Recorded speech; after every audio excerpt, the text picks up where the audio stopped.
Hi there, it's Beth again. You've just finished reading The Valentine Bears by Eve Bunting and illustrated by Jan Brett.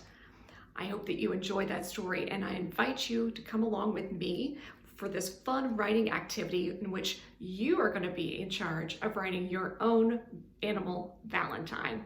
Come on, let's go check it out. Hi there.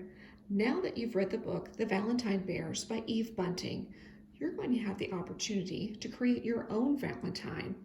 So just like Mrs. Bear created 2 Valentine cards for Mr. Bear, you're going to be able to use your creativity to come up with a Valentine of your own.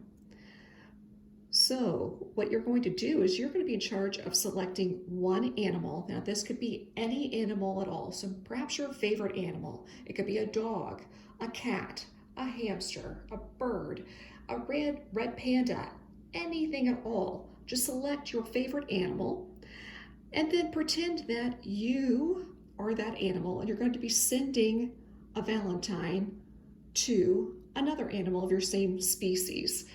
So we're going to be able to get creative, and you can get a little funny here with these as well. But first, let's take a look back at the story and see what Mrs. Bear wrote to Mr. Bear. So in her example, she wrote, "Red berries are red, blueberries are blue, termites are sweet, and you are too." Okay, so in this example, the first example, she used foods that bears like to eat. So, and she made it, and it's a little bit humorous. The author, Eve Bunting, made it a little bit humorous by this third line here, termites are sweet.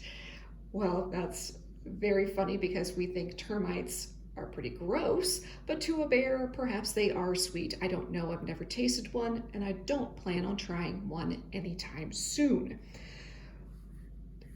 In her second example though, she wrote, "Your teeth are so sharp, your claws are so fine, dear Mr. Bear, you are my Valentine."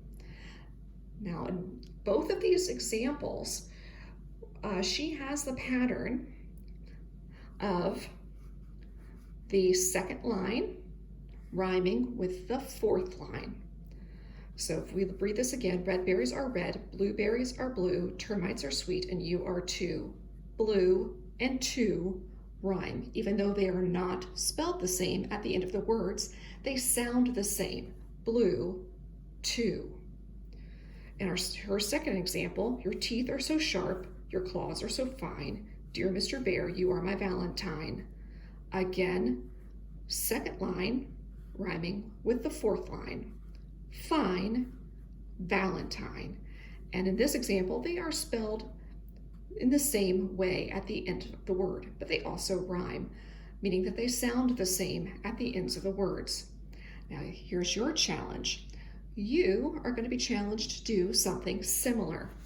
So whenever you're writing to whatever species of animal you would choose to write about or write to, what you're going to do is a 4-line poem, and we're going to try to use like what Mrs. Bear did with the second line rhyming with the fourth line. We can do this. The very first thing you'll notice up here at the top is I have a brainstorming box. Brainstorming box, all that means is I'm just writing down my ideas. I'm not writing anything in the form of a poem yet. I'm just writing down some words that I could potentially want to use, or some ideas that maybe I want to use in my Valentine poem, but I might choose not to use them as well. This is just to get my ideas organized a little bit. So if I want to get started, I'm going to do something completely silly. So I think I want to write about earthworms. Earthworms, here's my statement here. Earthworms are not my favorite animal. They are not. In fact, I really, they're not my favorite animal at all, and I really don't always like to go fishing and have to put them on hooks. It kind of grosses me out. But for this example, I'm going to make it a little bit silly, and you can too. So I want to pretend to write from one earthworm to another. Why not? And this is your poem. You can choose whatever animal or insect you would like.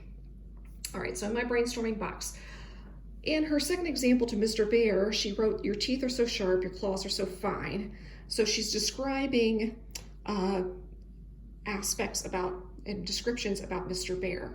So I'm also going to be thinking about maybe some adjectives that would describe my animal or my creature, in this case, an earthworm. So if I'm thinking about adjectives that describe an earthworm, I could say things like perhaps slimy.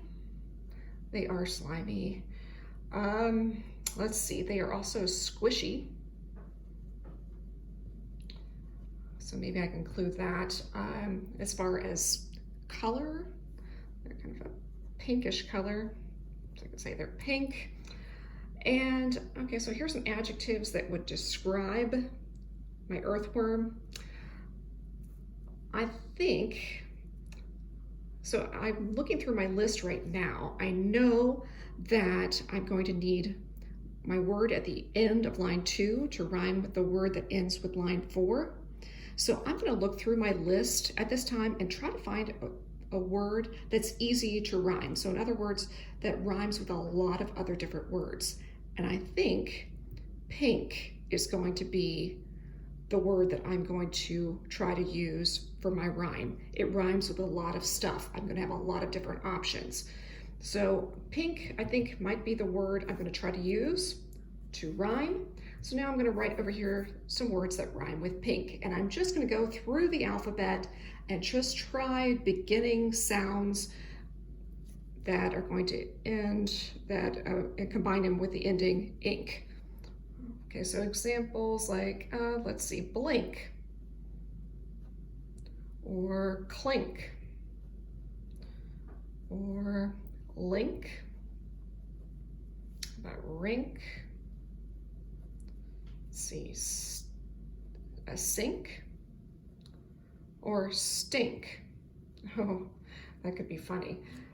All right, so I've got some options here. Now I'm going to think of what would make sense. So if I go down to actually start working on my poem now, she started off with, your teeth are so sharp. So maybe I want to start off with, again, I'm thinking of an earthworm, and I'm going to maybe describe, I think I want to use the word squishy. They are really, really squishy. So maybe I want to start off with, your sides are so squishy. She said your teeth are so sharp. I'm going to start off with, your sides are so squishy.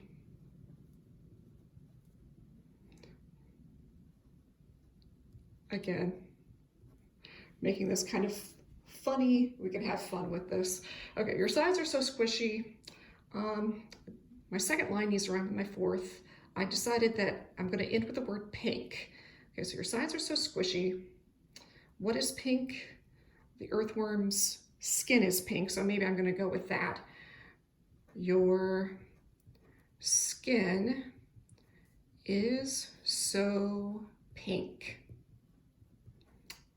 All right, so far so good. All right, your sides are so squishy.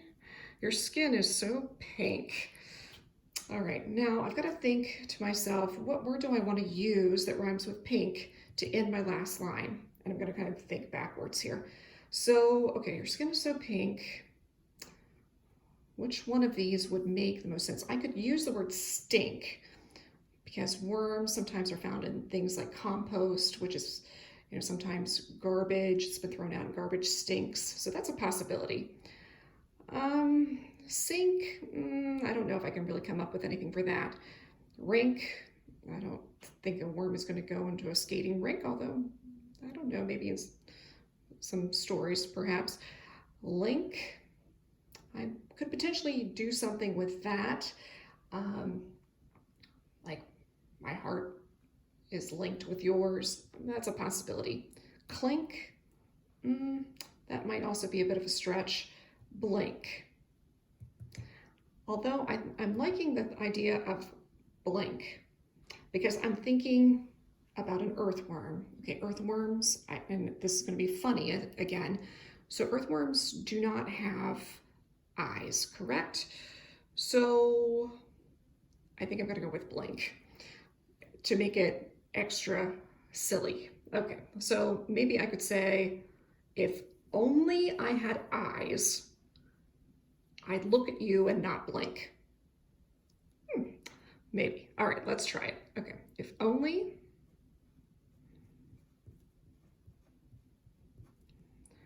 I had eyes, I'd look at you and not blink.